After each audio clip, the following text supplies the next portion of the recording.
네, 안녕하세요. 코인드라이버 이진환입니다. 2024년 9월 13일 오후 3시 21분이고요. 추석 연휴를 눈앞에 둔 시점입니다. 긴 연휴가 시작되는 마지막 금요일입니다. 영상을 보시는 여러분들은 다 어디로 가십니까? 제사를 지내러 가시는 분도 있고요. 가족분들과 여행을 떠나러 가시는 분도 있을 거고요. 올해 추석 연휴에 인천공항에 해외로 가는 인구가 130만 명이라고 합니다. 역시 우리나라는 부자가 많습니다. 저는 뭐 딱히 없고요. 대신에 싱가폴 토크니 공사구가 있어서 아마 거기에 일하러 갈 것 같습니다. 역시 저는 주말 연휴에도 일하러 가고요. 텔레그램에서 아마 전해드리지 않을까 싶네요. 지난 영상에서도 계속적으로 말씀을 드렸지만, 그리고 어느 정도 지난 바로 직전 이틀 전 영상이었죠. 예측을 드렸는데요. 보기 좋게 정말 잘 가고 있습니다. 아마 이 하락이 나왔을 때는 저는 이런 말씀을 드렸습니다. 이거 떨어지는 것보다 그냥 단기적으로 단타하시는 분들은 숏 잡아봐라. 대신에 비중이 2% 내의 범위이기 때문에 그렇게 길진 않다. 손익비명으로는 레버리지에 따라서 20배까지도 치면 된다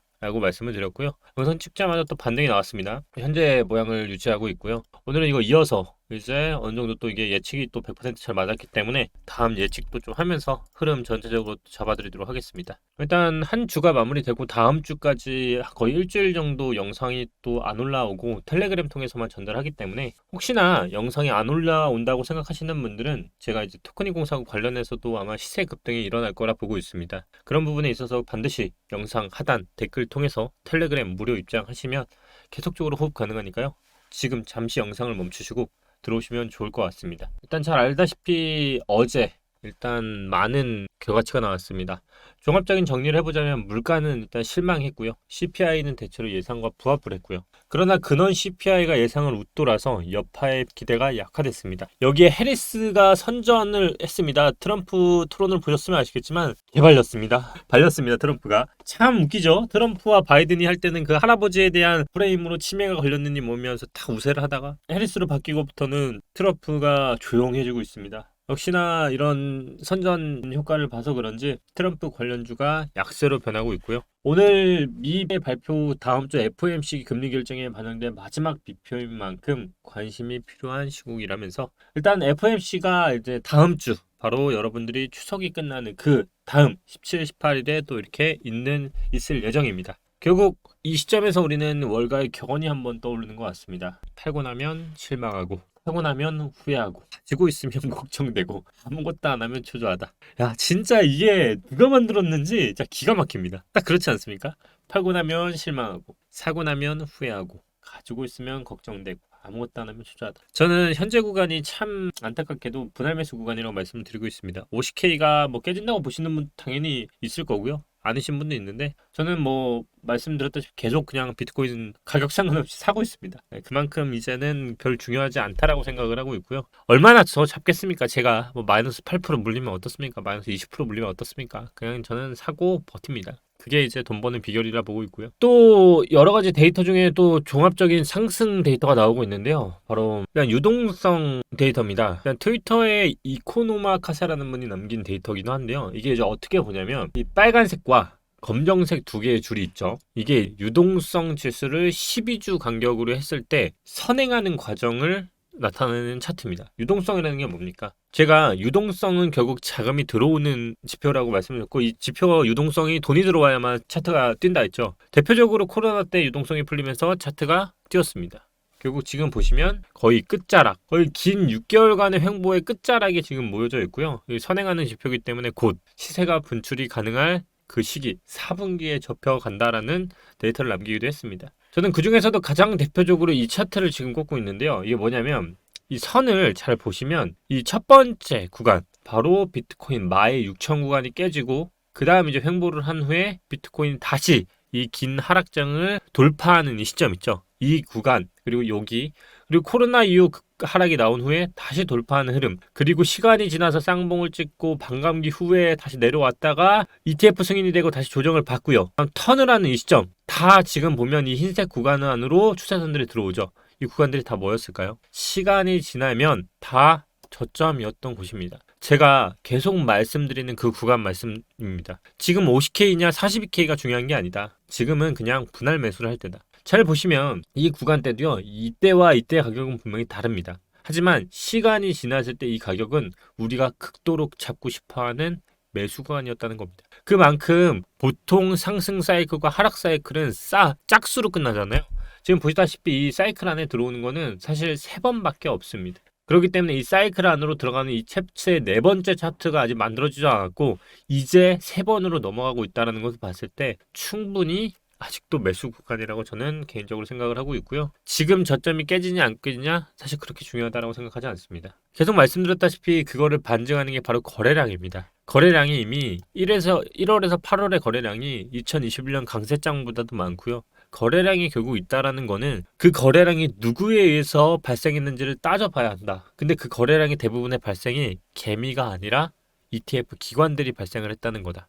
그 결과 그들이 원하는 거래량이 발생한 이유는 결국 매집 활동을 하고 있다라고 저는 합리적으로 추측할 수 있다라고 보고 있습니다. 결국 우리는 위아 히얼이라는 현재 구간에서 이제 돌파하는 구간으로 들어서는 이제 마지막 굴레에 넘어 있다라고 생각을 하고 있고요. 차트적으로 보더라도 지금 단기적으로는 제가 계속적으로 롱을 보고 있습니다. 아까 제가 그 다음 타점을 말씀드린다 했는데요. 지금은 솔직히 말해서 말씀을 드렸죠. 이 구간에서 일단은 저항을 마주할 겁니다. 지금 딱 저항이고요. 이 저항을 돌파하기 위해서 힘을 내고 있는데요. 이 저항이 일단은 1차적으로 이런 데서 막고 있잖아요. 이 저항을 이어봤을 때 맞는 구간들, 이 저항을 막고 있는데요. 돌파할 것이라 보고 있습니다. 일단 제가 단기적인 그 다음 롱. 근데 이 롱이 어디까지 가냐 했을 때 저는 그 비율상 최소한 8천만 원까지는 한번 돌파 시도해볼 거라고 생각을 하고 있습니다. 많게는 8천 1TP가 되겠죠. 더 한 번 더 간다고 하면 이 중간값 이 구간이 8,400만 원 정도 나오는데요. 딱 말씀드린 이 8,400만 원 구간은 처음 음봉이 떨어졌던 구간 있죠. 여기입니다. 여기 중심가까지 이기 때문에 일단 첫 번째 8천만 원 여기 바로 여기 1TP. 그래서 만약 내가 선물 기준으로 보신다고 하면 지금은 단기적으로 롱을 보는 게 맞고요. 그리고 숏을 잡는다고 하면 어제 나왔던 반등 흐름에서 손절을 잡으시면 되고요. 1TP 그 다음 돌파 흐름이 돌파한다. 그럼 2TP까지 간다. 하지만 여기서부터는 반드시 다시 정리를 해야 한다라고 말씀을 드릴 수 있을 것 같아요. 왜냐면 제가 계속 말씀드리는 보고 있는 구간이 뭐냐면 지금은 상승이 바로 나온다기보다는 여기서 조정받고 간 다음 다시 한번 조정으로 떨어졌다가 이제 횡보 후에 그 다음 상승으로 이어지는 패턴을 보고 있기 때문에 지금은 일단은 삼각 수렴상 돌파하는 흐름만 먼저 보시면 될 것 같아요. 그래서 일단 이 정도의 흐름으로 보고 있고 제가 중요하게 말씀드렸던 거 뭐였을까요? 바로 3일봉 차트 있죠. 3일봉 매매법에 대해서는 제가 말씀을 드렸기 때문에 3일 알려드렸죠. 3일봉 지금 턴했고 고점 높였습니다. 그 얘기는 제가 봤을 때 12일부터 다음 15일 예를 들어 이번 주 일요일까지 저점 나오기 쉽지 않습니다. 그 얘기는 54,000을 토요일까지는 깨지 않을 가능성이 있다라는 얘기입니다. 뭐 이게 음봉으로 끝나면 말은 달라지겠지만 이 얘기는 결국 계속 양봉을 이어갈 것이라 보고 있고요. 54,000을 깨지 않는다는 얘기는 결국 나왔던 9월 13일 11일 봉을 깨지 않는다는 얘기이기 때문에 이 봉을 손절선으로 갔을 때 계속 상승 여파를 타고 흔들더라도 갈 것이라 보고 있다. 이 정도로 정리해 볼 수 있을 것 같고요.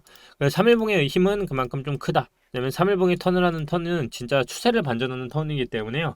지금은 일단 추세선상으로 이 1차 TP 돌파하고 그 다음 이제 좀 더 돌파해서 TP 2까지 가는지만 보면 사실 장은 그렇게 어렵지 않게 롱숏 수익 먹을 수 있을 거라 생각을 하고 있고요. 아마 여기서 이제 궁금하신 분들이 그게 있을 거예요. 알트코인들이 좀 움직이는데 어떻게 보시나요? 라고 물어보실 수 있는데요. 자, 이렇게 보시면 될 것 같아요. 알트코인, 비트코인보다 더 많이 빠졌고 선행으로 빠졌습니다. 우리 비트코인을 보는 위치가 뭡니까? 결국 이게 방금 나왔던 게 저점이라고 하면 제가 방금 말씀드렸죠. 차트 그려졌던 거. 어떻게 그려졌습니까? 여기서 반등 왔다가 눌렸다가 이제 횡보하고 올라간다 했죠. 자, 이게 비트코인이 예상하는 흐름입니다. 그럼 이거 알트로 대입해서 그대로 보겠습니다. 알트 지금 움직이는 애들 어떻게 나왔는지. 자, 보이시죠? 똑같죠? 50K 때 비트코인을 지지하는 50K 매물이었습니다. 그리고 어떻게 됐습니까? 지지, 저점 주지 않고 횡보하고 돌파했죠? 그 다음 내려왔죠? 치키고 다시 올라갔죠? 비트코인 잘 볼게요. 제가 방금 말씀드렸던 거.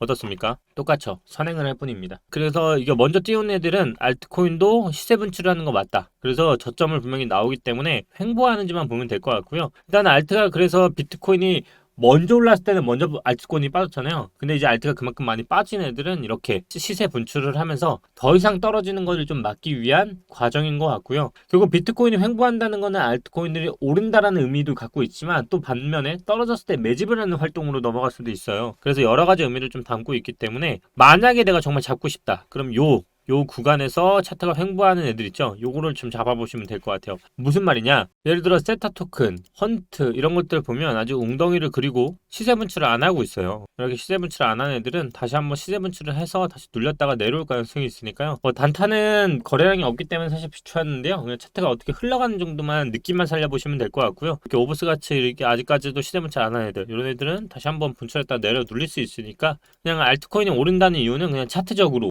너무 많이 떨어졌기 때문에 분출하는 거고요. 비트코인을 예를 들면 제가 차트 딱 그려드렸던 거 50K 깨지 않고 분할매수 치고 그 다음에 이제 다시 분출했다가 찍혀 눌렀다가 다시 폭발하는 거. 우리가 원하는 비트코인 흐름이 딱 이거다. 근데 비트코인 흐름은 무겁기 때문에 느린 것뿐이고요. 알트코인은 가볍기 때문에 빠른 것뿐입니다. 그리고 시세를 더 이상 내리지 않기 위한 그들의 행동이니까요. 이런 차트가 먼저 나왔다. 그러면 먼저 타지는 마시고요. 어차피 주봉으로 보면은 간결한 차트이기 때문에 아마 이 안에서도 시세가 눌렸다가 다시 한번 만들었다 분출하는 시간적인 흐름이 굉장히 많이 가져갈 겁니다. 그거는 먼저 비트가 먼저 만들 거고요. 일단 이 정도 흐름만 아셔도 지금 돌아가는 거 어떻게 흘러가실 줄 알고 있을 거라 보고요. 딱 간단하게 말해서 비트코인은 3일봉으로서 의미도 있고요. 그냥 이제 시세 분출로는 1차 원화 기준으로는 8,000. 요 정도가 이제 매도선인 것 같고, 선물도 롱으로 짧게 보시는 분은 그렇게 보시면 되고, 더 크게 보면 이제 8,200만 원까지 가는데 여기까지는 좀 너무 큰 욕심인 것 같아서 비중을 아래에서 줄이고 위로는 조금 가져가는 걸 덜 하면 좋을 것 같아요. 차트는 굉장히 잘 만들어지고 있다라고 저는 생각을 하고 있고요. 결국 긴 추석 연휴가 끝나면 바로 미국 연준의 첫 금리를 대면하게 될 겁니다. 9월 17일부터 18일 사이이 될 거고요. 어제 같은 경우는 월스트리트저널 티미 라오스 기자도 0.5 빅스텝 얘기 가능성을 불어붙였는데요. 이 얘기가 왜 나오냐면 이게 여러분들이 잘 아셔야 할 게 이 0.25냐 0.5냐 이게 솔직히 말하면 이겁니다. 이게 정말 경기 침체의 우려를 막을 거면 그냥 다 필요 없으니까 금리를 빨리 내려서 어차피 피볼 거 빨리 보자는 의견, 이것도 타당한 의견일 수 있어요. 근데 반대로 생각해보면 아니다, 그럼 너무 충격이 강하니까 우리는 천천히 내려가자, 이런 생각을 가질 수도 있잖아요. 이미 우리는 어차피 마주할 현실을 빨리 마주하자, 아니다 우리는 이 현실을 조금은 늦게 마주하자, 이건 사람마다 다른 것처럼 관점의 차이라고 보시면 될 것 같아요. 그래서 좀 많은 고민을 하고 있는 것 같고, 일단 과거에 같은 경우는요, 첫 금리 인하가 있었을 때 먼저 반응을 한 게 일단 자산 가격입니다. 일단 뭐 부동산 쪽이 강하겠죠. 그래서 지금도 뭐 부동산 여기가 대출 막으면서 여러 가지로 불붙고 다시 있는데요. 이 금리 인하가 어떤 파장을 갖고 올지는 아무도 모르는 상황인 것 같아요. 아마 이 현상을 알고 계신 분들은 좀 자유롭게 토론을 하면 정말 좋을 것 같은데요. 저 같은 경우는 지금 대한민국 기준으로 봤을 때 일단은 경기 침체가 부동산이 쉽게 꺼질 것 같지가 않아요. 뭐 스트레스 관련해서 대출 규제도 막고 대출 장기 DSR도 굉장히 막고 막 이런 사태를 많이 하고 있는데요. 결국 저는 간단하게 신용이 좋은 사람들한테 갚을 능력이 있다면 빌려주는 거는 아무 이상이 없다라고 생각을 하고 있습니다. 근데 이제 애꿎은 분들이 많이 피해를 보고 있다는 것도 알고 있어서요. 저 개인적인 생각으로는 오히려 그 강한 규제로 인해서 부동산 시장에 투기 심리를 더 부추기는 꼴로 자산 시장이 더 활활 타오를 것 같고요. 근데 그게 언젠가는 꺼지겠죠. 그때는 뭐 침체가 올지 안 올지는 잘 모르겠지만 일단 쉽게 꺼질 것 같진 않다 정도일 것 같고, 금리 인하가 솔직히 말해서 저는 0.5든 0.25든 이미 저는 반영이 됐다라고 생각을 하고 있습니다. 그렇기 때문에 저는 그 반등 이 여지가 결국 나왔던 이 차트는 결국 경기 침체에 대한 게 일부 다 반영이 됐을 거라고 반영을 하고 있고요. 우리는 이미 어느 정도 유출할 수 있었습니다. 바로 금리 인하는 결국 하반기에 한다라는 건 어느 정도 유추하고 있었습니다. 어느 정도 동결선을 했을 때 우리는 인하는 결국 기정사실화라고 보고 있었고요. 저는 그냥 제가 만약 파월이라고 하면 그걸 한 번에 하는 게 아니라 이미 그거를 선 반영되게끔 해서 시장에 덜 충격이 가게끔 이미 다 만들어 놨을 거라 보고 있습니다. 결국 그게 만약에 경기 침체가 이미 선 반영된 것을 인지를 하는 순간부터는 다시 폭등으로 창이 변할 거라고 생각을 하고 있고요.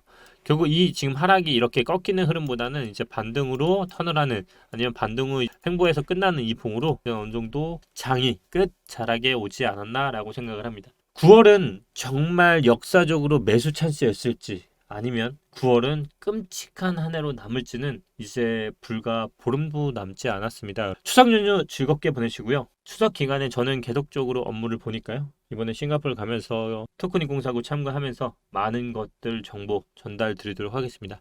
궁금하신 분들은 텔레그램 입장하시면 좋을 것 같고요. 추석이 끝나면 금리 이제 결과가 나올 겁니다. 첫 금리 인하인 만큼 시장에 어떤 충격이 올지 모르겠으나 우리는 그 충격에 이미 대응하고 있고요.